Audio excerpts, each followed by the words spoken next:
ज्ञान the treasure में आपका स्वागत है और हम आपको बताएंगे कि क्या पुरुष शक्ति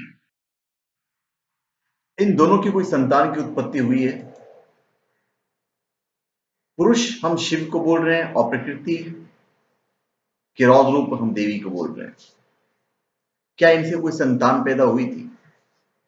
इस पहलू को जानकर ही समझ में आता है कि ईश्वर ना कभी खुश होते हैं ना कभी नाराज होते हैं।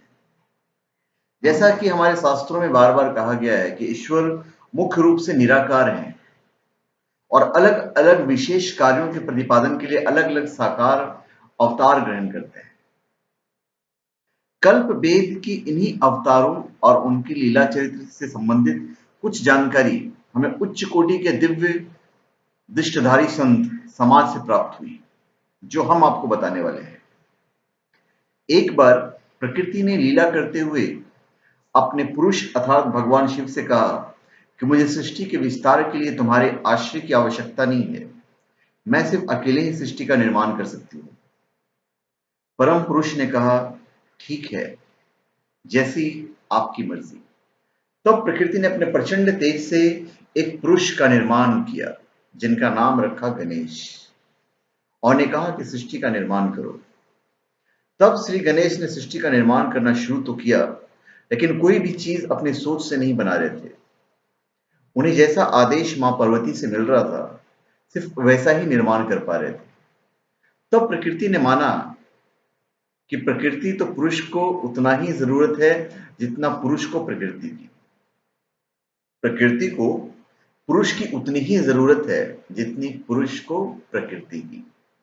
तब पुरुष अर्थात शिव जी ने गणेश जी का मानव सिर हटाकर हाथी का सिर लगाया, क्योंकि हाथी का दिमाग मानवों से काफी बड़ा होता है।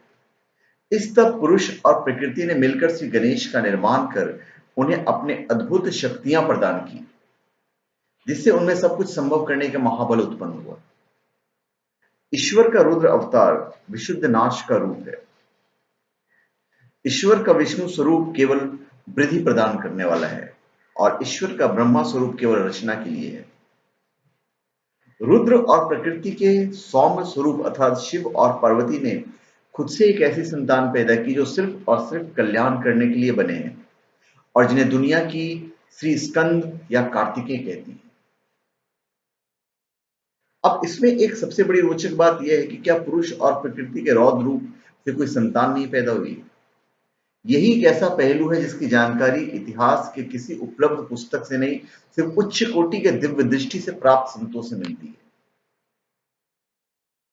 ये संत बताते हैं कि सर्व विनाश स्वरूप रुद्र ने प्रलय स्वरूपा काली से संतानें पैदा की, लेकिन उन संतानों के पैदा होने के थोड़ी ही देर बाद उनके माता पिता को अपनी संतानों को खुद ही अपने शरीर में वापस लेना पड़ा। इसका कारण यही है कि स्वयं रुद्र और काले से उत्पन्न संतानों का तेज इतना प्रचंड, विकट, भयंकर, असहनीय था कि पूरे ब्रह्मांड भय से थर थर कांपने लगे थे।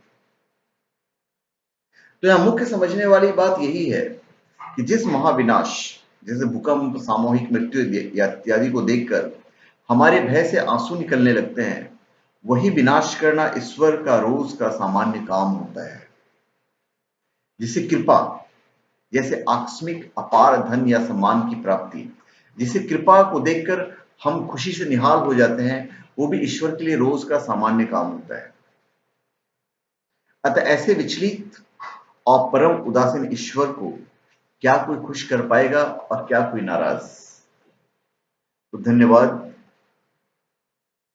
आपका हमारे चैनल पे स्वागत है। आप हमारे चैनल पे सब्सक्राइब करें और अपने कमेंट दीजिए। धन्यवाद।